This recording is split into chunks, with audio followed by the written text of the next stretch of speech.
Good morning, boys and girls. This is Mrs. Morris here.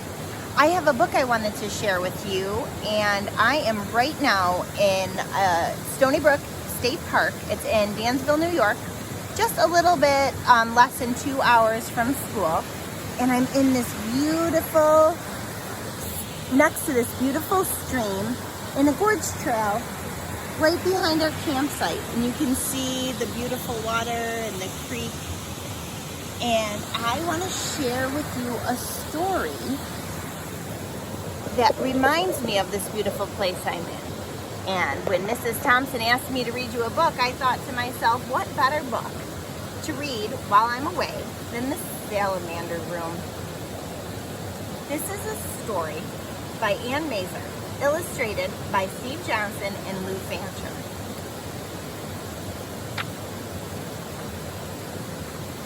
The Salamander Room. Can't wait to take you into this little boy's imagination with me. His name is Brian. Brian found a salamander in the woods. It was a little orange salamander that crawled through dried leaves on the forest floor. This salamander was warm and cozy in the boy's hand. "Come live with me," Brian said, and he took the salamander home.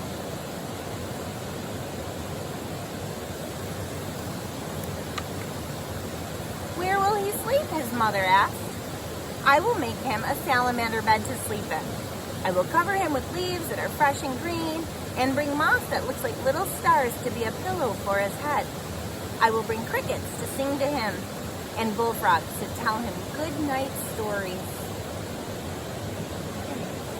See, he's sleeping in the boy's night table. "And when he wakes up, where will he play?" "I will carpet my room with shiny wet leaves and water them so he can slide around and play. I will bring tree stumps into my room so he can climb up the bark and sun himself on top. And I will bring boulders that he can creep over."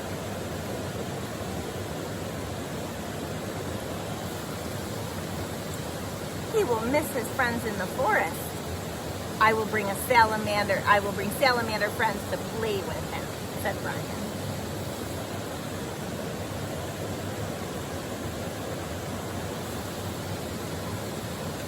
"They will be hungry. How will you feed them?" "I will bring insects to live in my room, and every day I will catch some and feed some salamanders.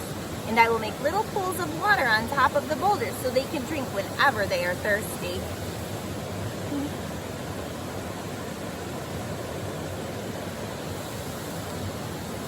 "The insects will multiply, and soon there will be bugs and insects everywhere. I will find birds to eat, and the extra bugs and insects, and the bullfrogs will eat them too." This is going on right here. There were bees on me earlier. These yellow, I think swallowtail butterflies, I'm not sure, are all over the water flying around. And there are little insects everywhere, little bugs, water bugs. This place reminds me so much of the habitat Brian's trying to create for the salamander he brought home. "Where will the birds and bullfrogs live?" asked his mother. "I will bring trees for the birds to roost in and make ponds for the frogs." Oh my goodness, look at what his room is becoming.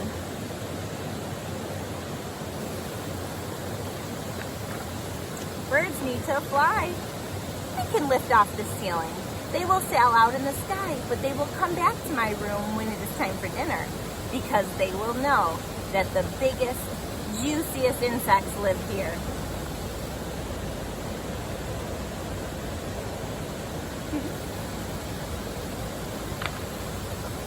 "But the trees, how will they grow?" "Oh, the rain will come through the open roof, and the sun too. And vines will creep up the walls of my room, and ferns will grow under my bed. There will be big white mushrooms and moss like little stars growing around the tree stumps that the salamanders climb on."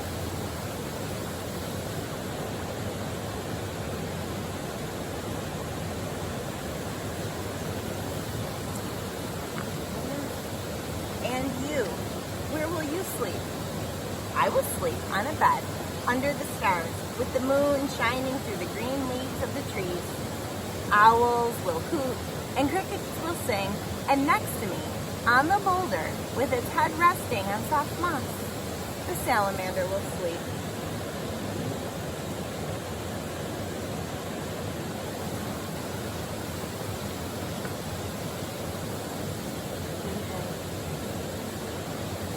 Brian has quite an imagination, but bringing a salamander home from the woods is something my kids have always wanted to do, and I can really connect with this book because I have had those conversations with them.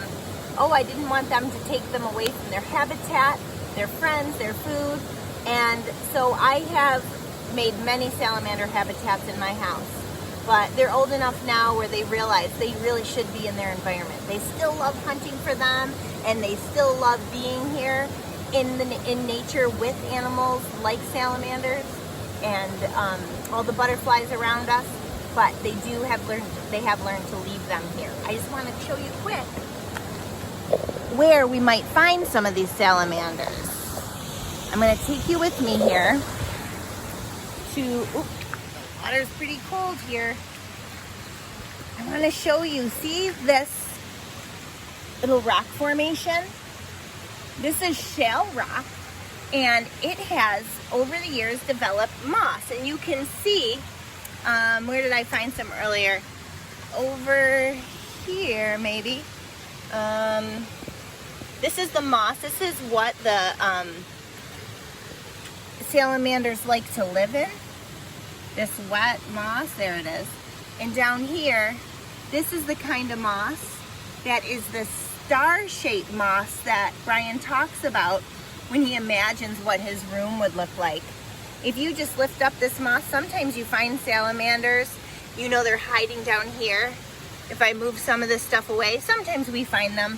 Henry found one for us earlier, but it got away and it was really small. I can look for a little bit. But just know they really like to make their home down there where they're protected from predators, but they still get little bugs to eat. Sometimes just lifting over these rocks, you'll find salamanders or crayfish. It's pretty cool. I hope you enjoyed my story, and I hope you're having a wonderful summer. Have a great day.